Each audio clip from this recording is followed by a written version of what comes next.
بسم الله الرحمن الرحيم الحمد لله رب العالمين والصلاة والسلام على أشرف الأنبياء والمرسلين وعلى آله وصحبه أجمعين سبحانك لا علم لنا إلا ما علمتنا إنك أنت العليم الحكيم رب اشرح لي صدري ويسر لي أمري واحلل عقدة من لساني يفقهوا قولي اللهم علمنا ما ينفعنا وانفعنا بما علمتنا وزدنا علما يا أرحم الراحمين وأرنا الحق حقا وارزقنا اتباعه وأرنا الباطل باطلا وارزقنا اجتنابه واجعلنا ممن يستمعون القول فيتبعون أحسنا وأدخلنا برحمتك في عبادك الصالحين ولا حول ولا قوة إلا بالله ولا حول ولا قوة إلا بالله ولا حول ولا قوة إلا بالله العلي العظيم اللهم يسر ولا تعسر وأتمم بالخير يا كريم وبعد Alhamdulillah, namanya kita merafakkan setinggi-tinggi kesyukuran di atas segala nikmat yang Allah kurniakan kepada kita. Diberinya kita peluang bertemu dengan bulan Ramadan. Alhamdulillah, kita dapat sempurnakan bulan Ramadan dan diberinya kita pada hari ini berada di dalam bulan Syawal. InsyaAllah tuan-tuan, kita akan sambung pengajian kita dari kitab Manusia dan Islam, masuk kepada bab yang ketiga. Bab yang ketiga, apa itu agama dan Islam. Agama dan Islam. Asal agama ialah kepercayaan. Agama ni ialah kepercayaan kepada Allah Subhanahu wa taala. Agama yang pertama ialah kepercayaan kepada Allah Subhanahu wa taala. Itulah agama yang awal-awal sekali berada di atas muka bumi ini. Agama yang awal sekali yang ada ialah agama kepercayaan kepada Allah Subhanahu wa taala. Pasal apa? Pasal manusia yang awal-awal sekali diturunkan di atas muka bumi ini ialah Nabi Adam AS. Maka agama yang awal sekali di atas muka bumi ini ialah kepercayaan kepada Allah Subhanahu wa taala. Maka pemberitahuan dan peraturan yang Allah nak beritahu itu Allah sampaikan kepada Nabi Adam AS. Kemudian wahyu itu pula diperkuatkan lagi dengan dilantiknya anak-anak Nabi Adam AS untuk menjadi Nabi seterusnya. Jadi agama yang awal ialah agama mempercayai Allah itu Esa, beriman kepada Allah. Allah Subhanahu wa taala, agama Allah ini disesuaikan dengan jumlah manusia dan juga kebudayaan pada ketika itu. Jadi agama yang Allah turunkan sesuai dengan keadaan masa tersebut. Dan agama itu pada awalnya dipatuhi oleh Nabi Adam, isterinya, anak-anak cucunya, sebahagian besarlah anak cucunya. Kemudian agama itu diturunkan kepada manusia untuk tujuan apa agama ini diturunkan? Jadi pertama, agama yang awal sekali ialah percaya kepada Allah. Kepercayaan Allah itu Esa. Apa tujuan agama ini diturunkan? Soalan yang kedua ialah untuk membimbing manusia kepada jalan yang benar, supaya manusia itu mencapai kesejahteraan di dunia dan juga di akhirat. Pasal apa agama ni perlu diturunkan? Perlu diwahyukan kepada Nabi. Nabi perlu sampaikan kepada para rasul, ni perlu sampaikan kepada manusia supaya agama itu menjadi panduan bagi manusia di dalam hidup ini untuk mencapai kebaikan, kesejahteraan, bukan setakat di dunia, bahkan dunia dan juga akhirat. Nak cerita apa? Tanpa agama, tanpa Islam, manusia tidak akan mencapai kesejahteraan dunia dan juga akhirat. Takkan. Baik. Dan mempercayai Allah yang Maha Esa selaku pencipta alam semesta dan mematuhi segala suruhan dan menjauhi segala larangannya. Jadi agama yang Allah datangkan ini untuk membawa kebaikan bagi kita. Kita percaya Allah lah yang Esa, Allah lah yang mencipta alam ini, dan Allah lah yang menentukan apa yang boleh buat, apa yang tak boleh buat. Pasal dia yang cipta alam ini. Maka tanggungjawab kita apa? Patuhi segala suruhan Allah, jauhi segala larangan Allah Subhanahu wa taala. Sekiranya Allah Subhanahu wa taala tidak menurunkan agama, sudah tentu manusia akan sesat. Kenapa? Kerana fikiran manusia dan pengalaman manusia adalah terbatas. Fikiran kita tak boleh nak cerita benda yang baik, memang baik, betul-betul baik, selama-lamanya baik. Tak mungkin. Kita kadang-kadang boleh rancang 5 tahun ni, benda ni boleh buat, bagus. Tapi kadang-kadang lepas 10 tahun, bertukar pula. Tak bagus pula benda tu. Contoh kan? Jadi manusia fikirannya terbatas, pengalamannya pun terbatas. Manusia tidak mempunyai kemampuan bagi memahami masalah ketuhanan. Malah kehidupan selepas mati, perkara-perkara gaib seperti malaikat, syurga dan neraka, pembalasan amal dan sebagainya, itu semua manusia tak mampu nak fikir dengan akal. Semua benda tersebut, benda gaib itu tersebut, percaya kepada Allah, benda yang syurga, neraka, ada dosa, pahala, ini perlu kepada agama. Perlu kepada agama. Maka Allah mengutuskan dan mengangkat ratusan ribu jumlah Nabi. Ratusan ribu jumlah Nabi. Saya tak ingat berapa itu. Cakap itu 124 ribu, 124 ribu kan. Dan ribuan Rasul, yang dimulai dengan Nabi Adam AS dan diakhiri dengan Nabi Muhammad sallallahu alaihi wasallam.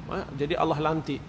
Jadi Allah lantik para Rasul dan juga para Nabi ini untuk memberitahu kepada manusia benda yang manusia tak mampu nak fikir. Tapi kalau benda tu manusia boleh fikir, tak perlu adanya Rasul tu. Kan? Contoh nak buat rumah macam mana, nak buat jalan macam mana, nak buat benda-benda yang boleh dipikir oleh manusia, Rasul tu tak datang pasal tu. Tapi Rasul ni datang untuk memberi panduan hidup. Yang manusia kalau diberi kepada manusia untuk fikir, dia tak mampu nak fikir. Benda baik buruk, zina baik ke buruk? Zina. Ada orang kata baik, ada orang kata buruk. Kalau ikut kepala otak manusia habis.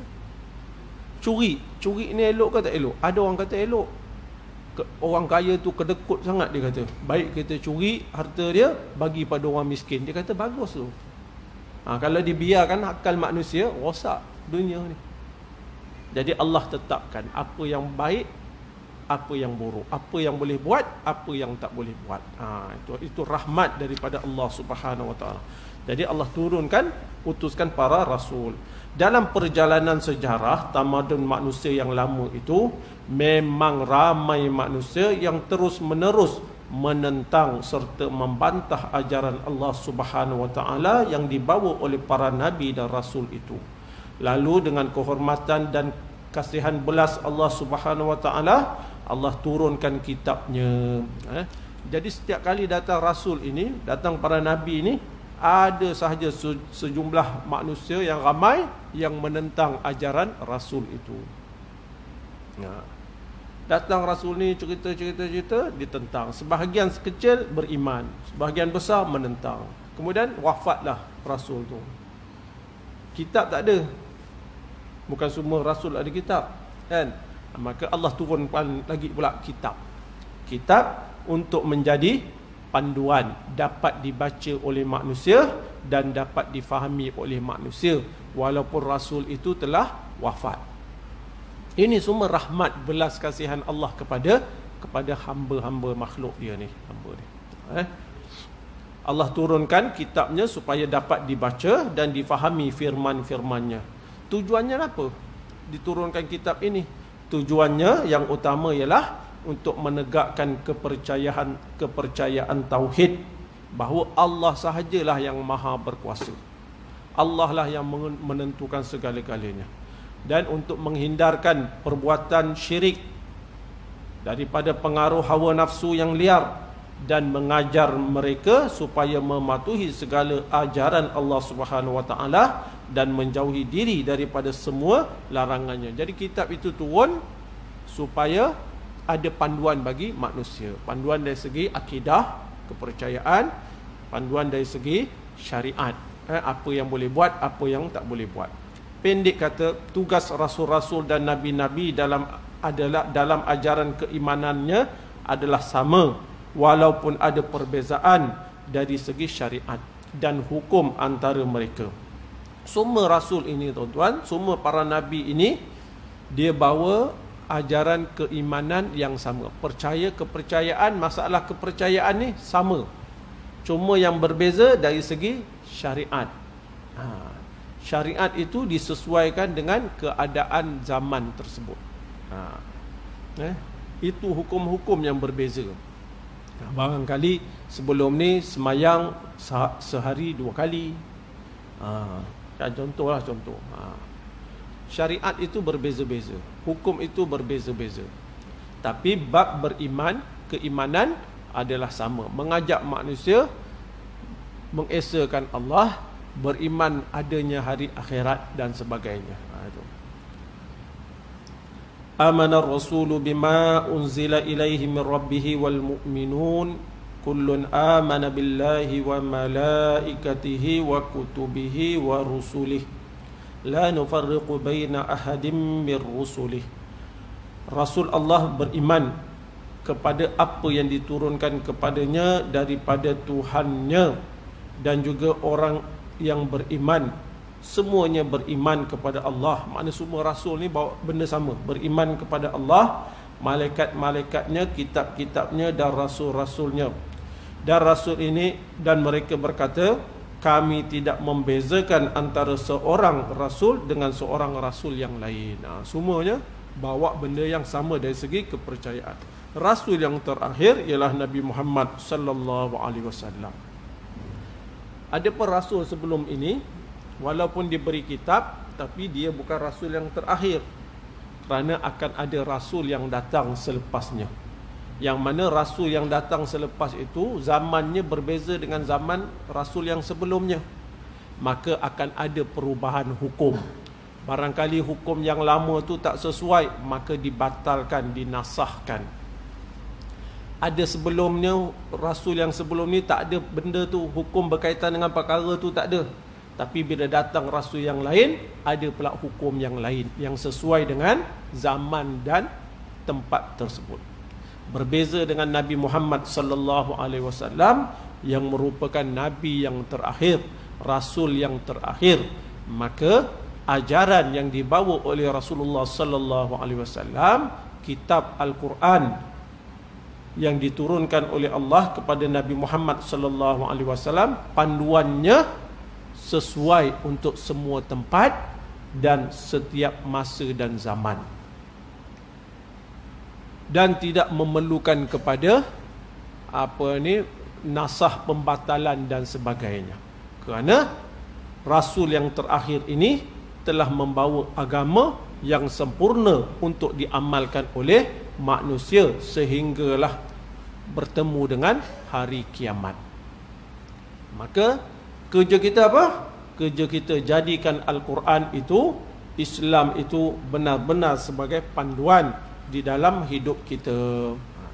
Dengan limpah rahmat Allah Subhanahu wa taala, setelah kebangkitan Rasulullah sallallahu alaihi wasallam yang membawa agama yang terakhir, maka kita lihat berjuta-juta kaum muslimin yang termasuk ulama-ulama ahli-ahli dakwah Islamiyah bertebaran di muka bumi bagi mengajarkan Al-Quran dan segala ilmu-ilmu Islam di segenap dunia. Tujuannya ialah bagi meneruskan risalah dakwah Rasulullah sallallahu alaihi wasallam yang disampaikan sejak 14 abad yang silam. Nabi yang baru tak ada. Rasul yang baru tak ada selepas Rasulullah sallallahu alaihi wasallam. Yang ada apa? Para ulama. Para ulama, ahli-ahli dakwah dan sebagainya, mereka inilah yang meneruskan ajaran yang ditinggalkan oleh Rasulullah sallallahu alaihi wasallam, sehingga agama Islam ini dikenali oleh kebanyakan manusia di atas muka bumi ini. Maknanya dia tahu ada agama namanya Islam. Tidak ada rasul. Yang ada apa? Para ulama cerdik pandai yang mengajar kepada manusia tentang Islam. Inna dina indallahil Islam. Sesungguhnya agama yang benar dan diredai pada sisi Allah ialah Islam. Islam. Agama yang Allah redha ialah Islam. Maka kita kena pastikan dan kita kena rasa suatu nikmat yang besar kerana kita dilahirkan lahir-lahir Islam dah. Lahir-lahir Islam. Satu nikmat yang besar. Pasal tu Islam ini tak boleh nak dijual beli. Siapa yang ada Islam ini dalam diri dia, ada iman dalam diri dia, maka dia telah mendapat kebaikan yang terlampau banyak, nikmat yang cukup banyak. Kerana kebaikan Islam iman itu bukan setakat dapat dipergunakan, diambil kebaikan di dunia saja, bahkan di akhirat pun dia dapat kebaikan. Lepas tu tuan-tuan tengok, kalaulah dunia ni, keseronokan dunia ni hebat, seronok orang, hati pun jadi tenteram, seronok ni semua kan, nescaya kita tak akan jumpa orang-orang yang bertaubat. Padahal kita tengok orang ni dulu glamour dengan macam-macam, katalah contoh kan, dia ni penyanyi, dia pelakon, dia apa benda, harta banyak, semua banyak, mudah, terkenal, pergi mana-mana orang ikut dia. Tapi dia tak ada agama, dia tidak beramal dengan ajaran agama. Kalau ikut akal kita, kalau dunia ni boleh memberi ketenteraman, ketenangan pada hati, kepuasan kepada jiwa manusia ni, sudah tentu tak ada orang nak bertaubat. Tapi kita tengok apa? Manusia-manusia dulu yang tak kenal kepada agama, bila dia bertaubat, dia beramal dengan ajaran agama, apa dia kata? Sekarang ni lah baru saya rasa nikmat yang cukup mahal, yang tak pernah saya rasai sebelum daripada ini. Padahal kita tengok dia glamour, kaya ni semua. Nak cerita apa tuan-tuan? Islam ni satu nikmat yang cukup besar. Ya, satu nikmat ni kalau masuk dalam hati seseorang, dia akan menjadikan seseorang manusia tu menjadi merdeka. Dia rasa alhamdulillah. Dia tidak akan menjadi hamba kepada mana-mana manusia, tidak akan jadi hamba kepada hawa nafsu, dan tidak akan jadi hamba kepada dunia. Itu suatu nikmat yang cukup besar. Baik, kita masuk pula pengertian Islam dari segi bahasa dan syarak. Apa makna Islam? Islam ialah agama yang dibawa oleh Nabi Muhammad sallallahu alaihi wasallam. Namun nama itu bukanlah rekaan Rasulullah sallallahu alaihi wasallam. Bahkan nama Islam itu adalah ketetapan daripada Allah Subhanahu wa taala. Firman Allah taala, wa raditu lakumul Islam dinah. Aku, kata Allah, aku redha Islam itu menjadi agama bagi kamu. Allah kata, aku redha Islam itu menjadi agama bagi kamu. Nak cerita, nama Islam itu bukan nama rekaan daripada Nabi sallallahu alaihi wasallam. Allah yang beritahu agama ini ialah Islam. Berbeza dengan agama-agama yang dicipta oleh manusia, agama-agama ciptaan manusia. Agama ni ada dua jenis. Satu agama yang diturunkan dari langit. Itu dia panggil agama samawi, daripada langit dah. Itulah yang asalnya apa? Yahudi, apa? Nasrani, kan? Islam. Kan? Agama itulah. Agama yang ada kitab pula empat kitab. Agama lain dicipta oleh manusia ni. Agama ciptaan manusia. Maka bila manusia yang cipta, maka dia bagi nama agama tu sesuai dengan nama orang yang mencipta. Agama, dia kata agama lah, kita cakap agama lah. Dia kata Buddha. Buddha tu siapa? Cipta. Ini agama Buddha. Siapa? Gautama Buddha. Dia bagilah agama tu agama Buddha. Ada lagi Zoroastic apa tu, yang lama-lama punya agama. Dia ikutlah nama siapa yang cipta. Berbeza dengan Islam ini. Islam ini bukan nama yang dicipta oleh Rasulullah sallallahu alaihi wasallam, bahkan dia adalah nama yang ditentukan oleh Allah Subhanahu wa taala. Jadi apa erti Islam? Islam dari segi bahasa ertinya ialah, banyaklah erti Islam ni, banyak dari segi bahasa. Antaranya yang disebut dekat sini, tulen. Islam tu tulen, suci. Suci, tulen daripada sebarang kecacatan. Salam. Makna baguslah benda ni, elok. Tulen, bersih daripada segala kecacatan zahir dan juga batin. Ataupun dia kata Islam itu dengan makna damai, aman, sejahtera. Maknanya kalau kita ikut Islam, kita akan sejahtera.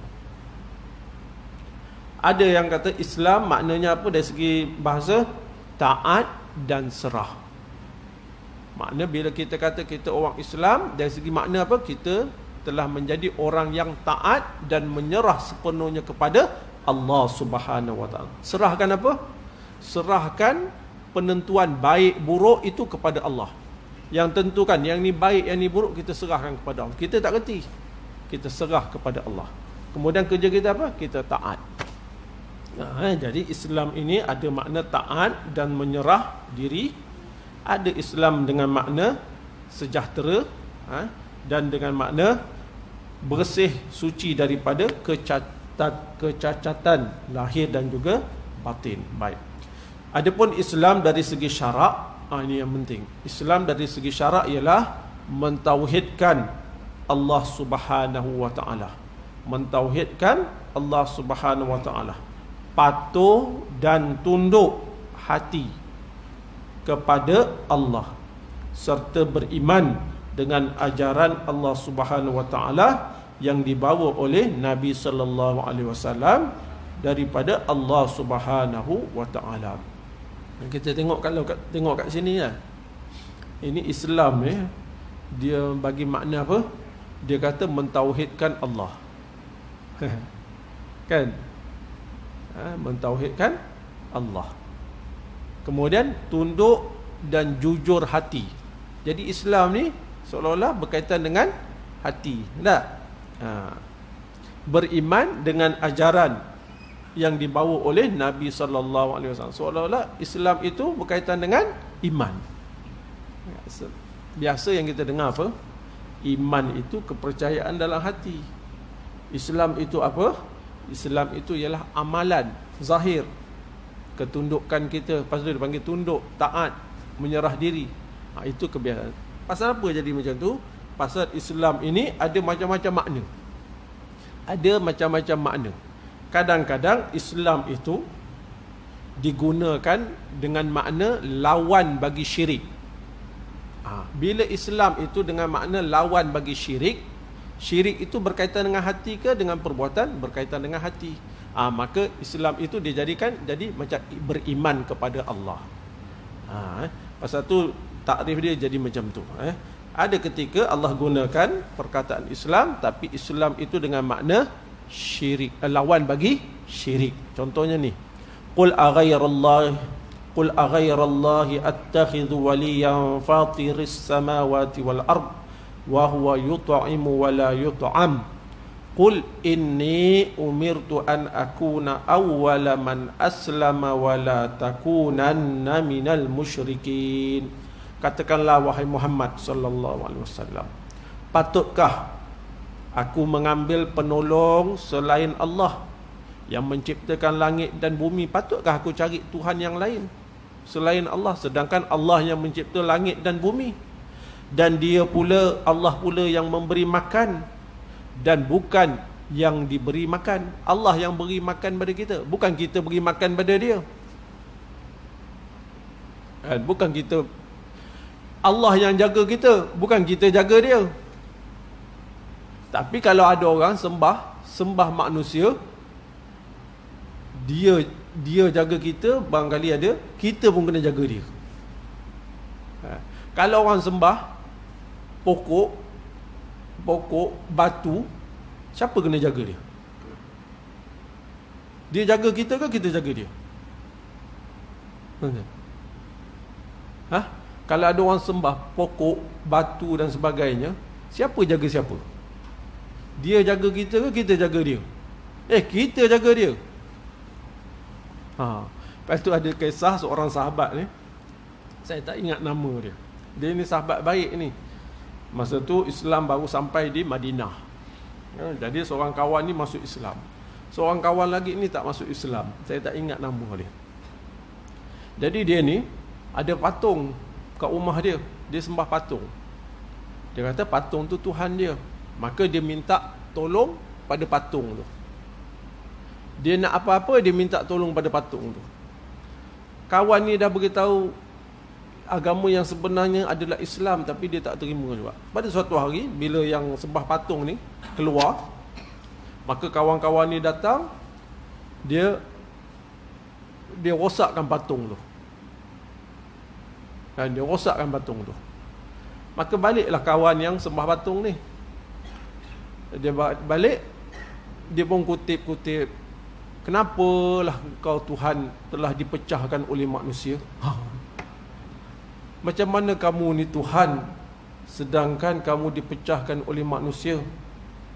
Sedangkan sebelum ni aku minta tolong pada kamu, tapi kamu pun tak boleh nak jaga diri kamu. Akhirnya dia datang akal, boleh berfikir. Maka dia pun kata memang agama ni, tapi akhirnya dia ambil patung tu, dia pergi humbankan ke dalam perigi. Memang kamu tak guna sungguh. Pasal sepatutnya kamu yang jaga diri kamu. Yang ini kamu nak tunggu saya pula jaga kamu.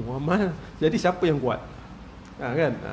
Jadi Allah ni ayat ni beritahu Allah yang beri makan kepada kami, bukan kami yang beri makan pada dia. Katakanlah wahai Muhammad, sesungguhnya aku diperintahkan supaya menjadi orang yang pertama sekali menyerah diri kepada Allah. Aku diperintahkan untuk menjadi orang yang pertama sekali Islam, iaitu menyerah diri kepada Allah, menyerah di Islam. Dan aku diperintahkan jangan sekali-kali menjadi orang yang musyrik, orang yang melakukan syirik. Jadi Islam tadi lawan dia apa? Dengan syirik. Islam lawannya dengan syirik. Kadang-kadang Al-Quran membawa makna ikhlas. Islam tu dengan makna ikhlas. Ikhlas ni benda apa? Benda luaran ke benda dalaman, dalam hati? Dalam hati. Wa man ahsanu dinan mimman aslama wajhahu lillahi wa huwa muhsin.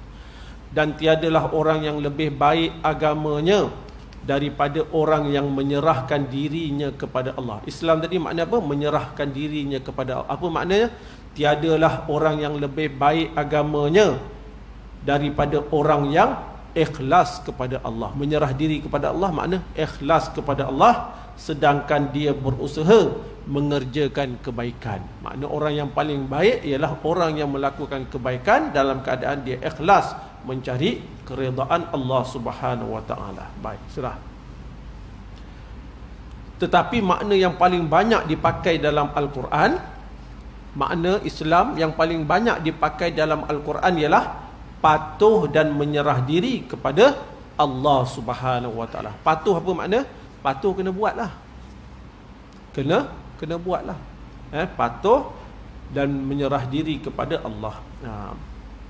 Makna mematuhi dan menyerah diri kepada Allah Subhanahu wa taala ini adalah merangkumi seluruh orang mukmin dan kafir, kerana seluruh manusia itu adalah makhluk ciptaan Allah Subhanahu wa taala, dan setiap makhluk mestilah mematuhi dan menyerah diri kepada penciptanya, sama ada suka ataupun tidak suka, kerana undang-undang alam adalah berjalan kuat kuasanya ke atas semua manusia, semua makhluk. Jadi siapa yang patut taat kepada perintah Allah ni? Semua manusia. Semua makhluk lain taat pada perintah Allah. Yang ada yang taat, ada yang taat, tak taat dua je, manusia dan juga jin. Adapun makhluk lain semua taat kepada perintah Allah. Allah tetapkan peraturan. Allah tetapkan peraturan. Dari mana terbit matahari, dekat mana tenggelam matahari, siapa yang tentukan? Adakah mana-mana kuasa besar tentukan? Tidak. Kemudian kata, matahari terbit timur, tenggelam barat. memang dia jadi sendirilah. Saya lahir-lahir tengok dah macam tu. Dia jadi sendiri. Dia jadi sendiri. Dia cakap, sekarang ni kita tanya, adakah benda jadi sendiri? Kita daripada kecil sampai ke besar ni, tak ada benda pun kita tengok jadi sendiri. Semua pasti ada yang melakukan, pasti ada yang buat. Meja ni jadi sendiri ke meja ni? Mana ada jadi sendiri? Mesti ada tukang dia. Mesti ada tukang yang buat.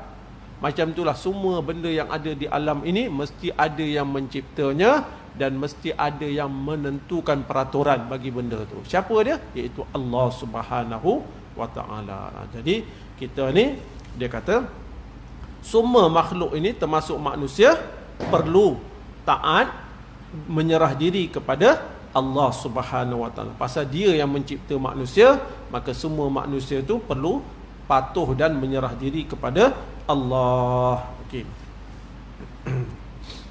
Semua yang ada di langit dan di bumi, semuanya taat kepada perintah Allah, sama ada suka ataupun dengan cara paksa. Afa ghaira dinillahi yabghun walahu aslama man fis samawati wal ard taw'an wa karha wa ilaihi yurja'un.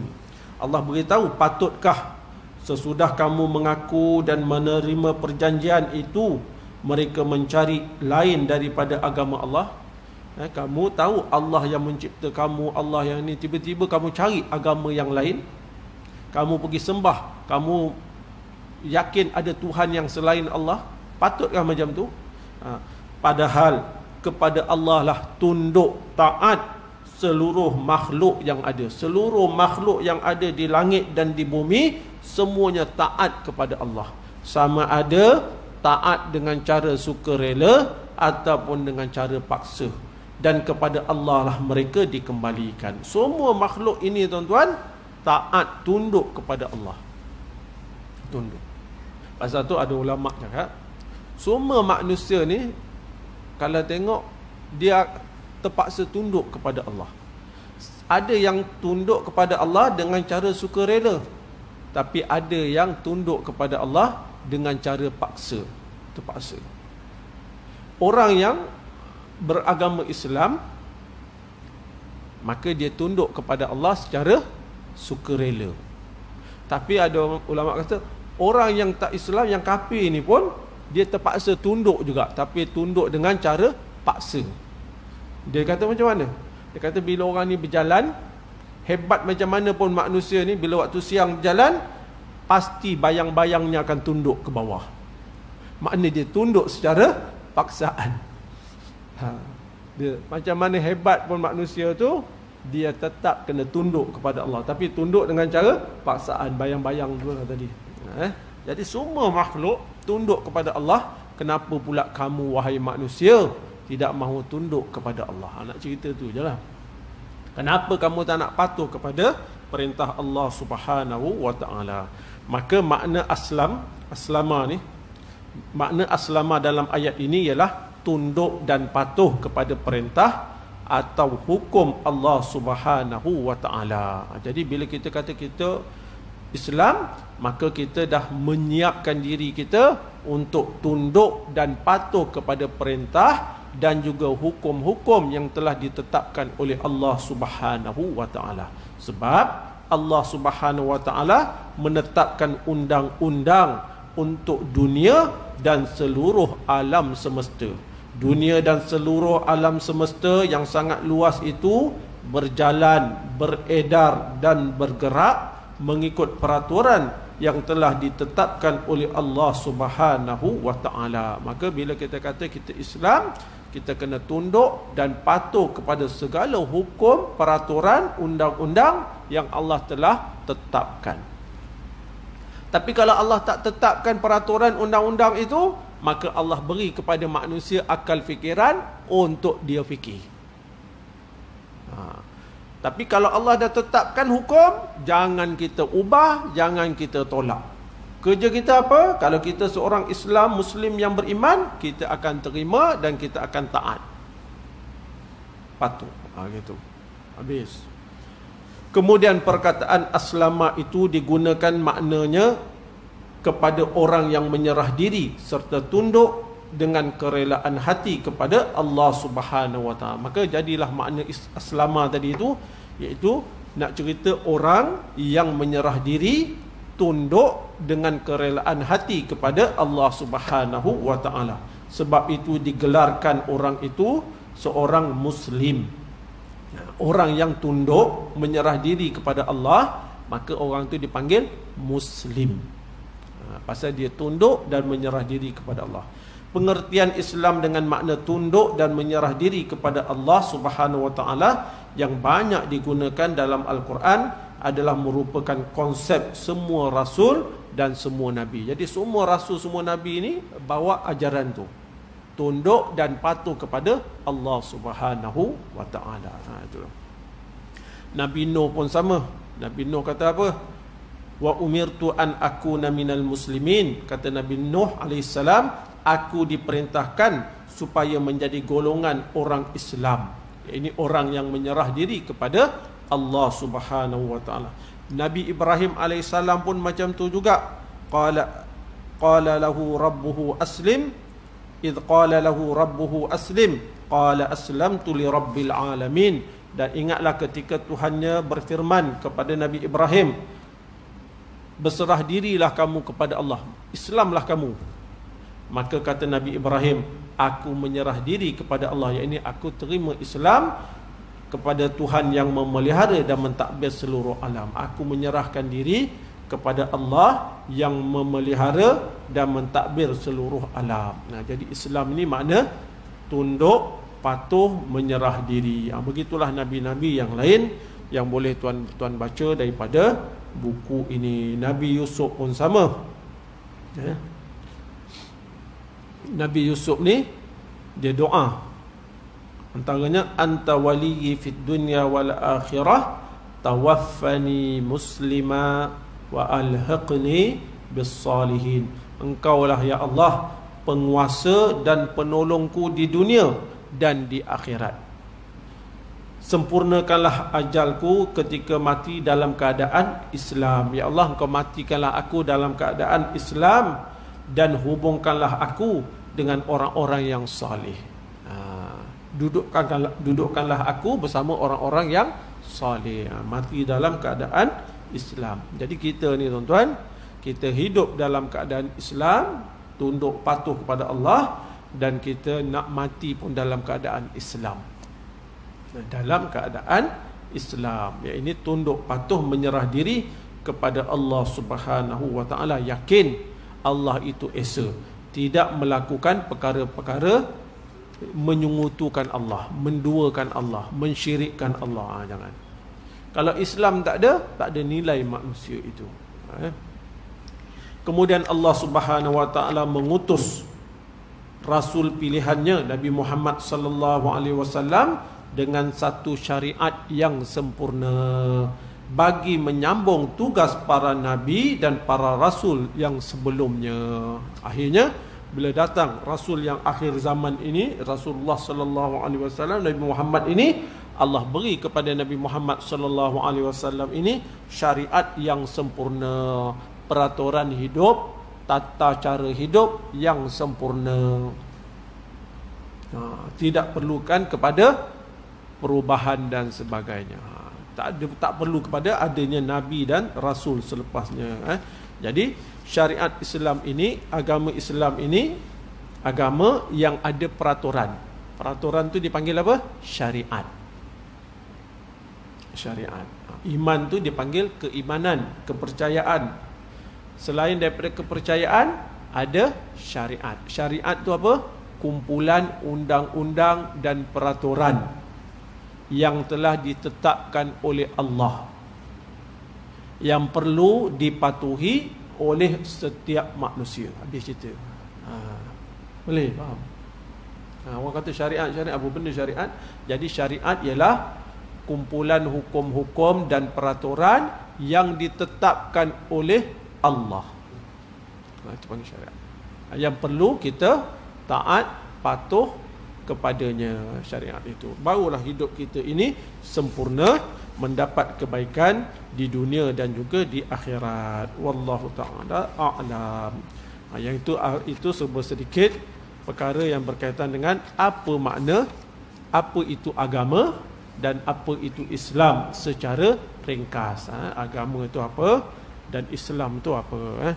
Jadi lepas ni bab yang keempat kita akan bacalah tentang Islam itu. Islam sebagai cara hidup yang lengkap dan unik. Islam sebagai cara hidup yang lengkap. Bukan Islam agama di dalam masjid saja, bukan. Islam bukan agama di dalam surau saja, bukan. Bukan macam agama lain. Agama dalam gereja saja. Agama di tempat ibadat tertentu saja.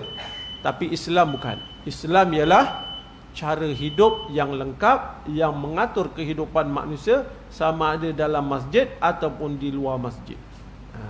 Ada panduan yang Allah tetapkan. Kerja kita ialah taat dan laksanakan apa yang Allah tetapkan. Wallahu ta'ala a'lam. Subhanakallahumma bihamdik asyhadu an la ilaha illa anta astaghfiruka wa atubu ilaik.